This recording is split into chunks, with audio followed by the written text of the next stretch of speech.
Assalamualaikum warahmatullahi wabarakatuh. Pada kesempatan kali ini, saya akan menjelaskan tentang kontrol kualitas sediaan injeksi. Praktikum ini bertujuan agar mahasiswa mampu melakukan proses kontrol kualitas sediaan injeksi, mahasiswa mampu menganalisis tujuan dan kontrol kualitas sediaan injeksi dan juga fungsinya. Kemudian, di akhir praktikum, mahasiswa dapat menyimpulkan sediaan injeksi yang sudah dibuat itu telah memenuhi persyaratan atau tidak. Sediaan injeksi adalah sediaan steril berupa larutan, emulsi, suspensi, atau serbuk yang harus dilarutkan atau disuspensikan terlebih dahulu sebelum digunakan secara parenteral. Itu digunakan dengan suntikan dengan cara menembus atau merobek jaringan ke dalam atau melalui kulit atau selaput lendir.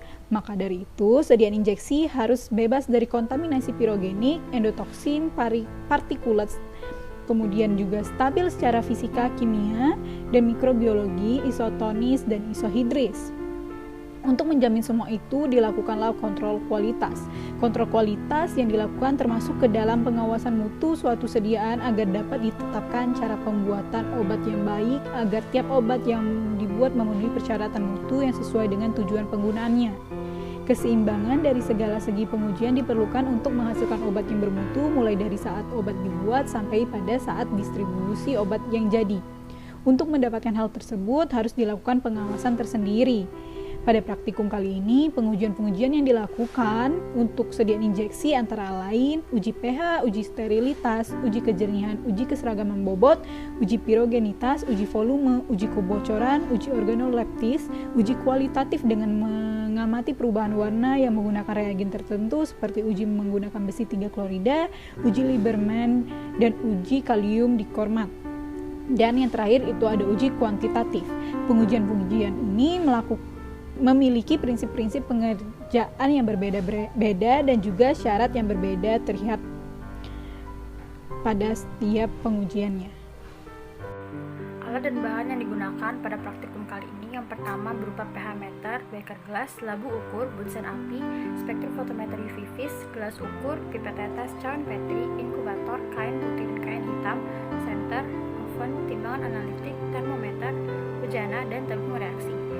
Bahan-bahan yang digunakan berupa aquades dan etanol yang digunakan untuk uji keseragaman bobot, tikus digunakan untuk uji pirogenitas, metilen blue yang digunakan untuk uji kebocoran, yang dimana apabila terdapat wadah yang bocor, metilen blue akan masuk ke dalamnya akibat perbedaan tekanan di luar dan di dalam wadah, sehingga apabila terdapat kebocoran, larutan dalam wadah akan berubah menjadi warna biru. FeCl3 atau besi 3 klorida, reagen Lieberman, K2CrO7 serta HCl yang digunakan untuk uji kualitatif. Selanjutnya media agar yang digunakan sebagai media pertumbuhan bakteri untuk uji sterilitas. Selanjutnya ada injeksi paracetamol, pengemas vial dan ampul yang digunakan sebagai sampel untuk diuji kontrol kualitasnya. Pada praktikum ini dilakukan 6 uji kontrol kualitas. Yang pertama itu ada uji kejernihan, itu 2 ampul dan 2 vial diamati di dekat lampu 50 watt, lalu diguncang perlahan. Setelah itu dicatat ada atau tidaknya partikel mengembang. Yang kedua itu uji kebocoran, yaitu bejana dimasukkan 3/4 aquades hingga tinggal 1/4 sisa bejana, dicatat volume aquadesnya, lalu dimasukkan metilen blue. Setelah itu dimasukkan 2 ampul dan 2 vial ke dalam bejana selama 30 menit, lalu dikeluarkan dan dilihat ada atau tidaknya cairan berubah warna di dalam sediaan. Yang ketiga itu uji volume. Uji volume itu penutup vial dibuka dan patahkan juga leher ampul, lalu disedot cairannya dan dicatat volumenya. Yang keempat itu ada uji pH. Pada ampul itu diambil 0,5 ml cairan, diteteskan pada kertas pH dan dibandingkan dengan indikator, lalu dicatat. Kalau vial itu semua cairan dimasukkan ke dalam beker gelas kecil yang telah dibersihkan, lalu dicelupkan pH meter, lalu dibandingkan dengan indikator dan dicatat pH-nya.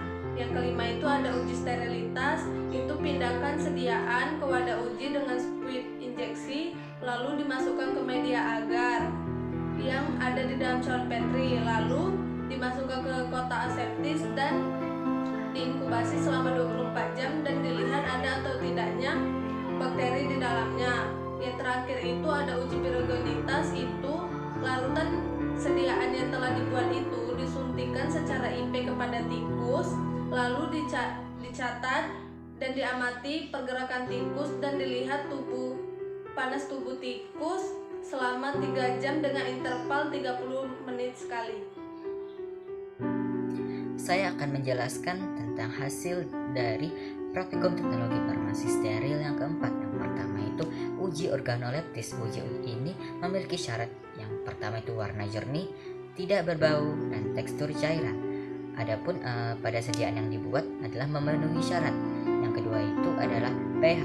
Uji pH memiliki syarat pada rentang 6,48 sampai 7,34.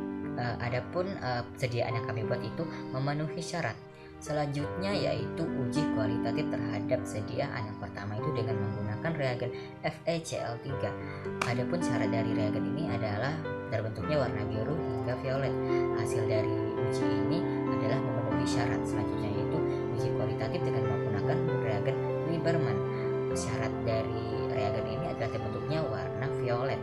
Hasil dari uji ini adalah memenuhi syarat. Selanjutnya yaitu uji dengan kalium bikromat. Syarat dari uji ini adalah terbentuknya warna hijau tua hingga coklat. Hasil dari uji ini pada sediaan kami adalah memenuhi syarat. Selanjutnya dilakukan uji pirogenitas. Uji ini memiliki syarat tidak melebihi dari 2,7 derajat Celcius kenaikan suhunya. Pada sediaan kami menunjukkan hasil yang memenuhi syarat. Selanjutnya yaitu uji kejernihan. Uji kejernihan ini syaratnya yaitu adalah jernih dan tidak ada partikulat melayang. Hasil dari uji ini pada sediaan kami adalah memenuhi syarat. Selanjutnya dilakukan uji kebocoran. Uji kebocoran ini memiliki syarat yaitu tidak ada kebocoran. Hasil dari uji kebocoran pada sediaan kami yaitu memenuhi syarat. Selanjutnya yaitu uji keseragaman bobot. Adapun syarat dari uji keseragaman bobot ini adalah bobotnya ditambah 5% sehingga hasilnya adalah 21 ml. Selanjutnya dilakukan uji keseragaman volume. Uji ini memiliki syarat yaitu volume etiket ditambah 3% sehingga hasilnya adalah 20,6 ml. Adapun hasil dari uji ini adalah tidak memenuhi syarat.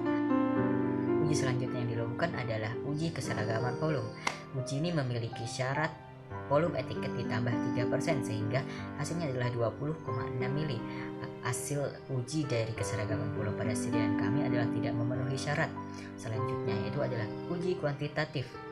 Uji kuantitatif pada sediaan vial memiliki syarat 7,5 mg per mili, sedangkan pada sediaan ampul memiliki syarat 150 mg per mili, sehingga hasil dari uji kuantitatif terhadap sediaan kami adalah tidak memenuhi syarat.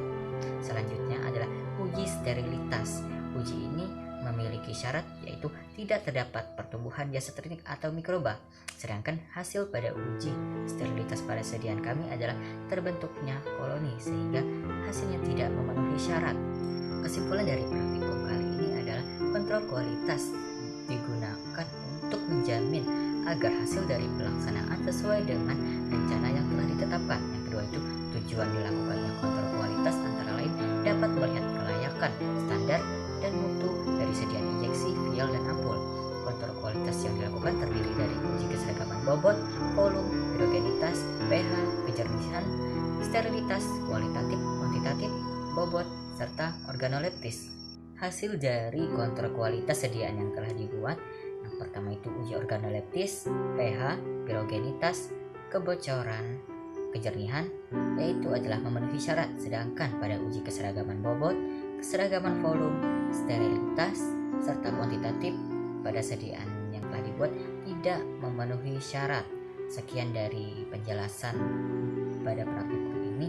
Saya ucapkan terima kasih. Wassalamualaikum warahmatullahi wabarakatuh.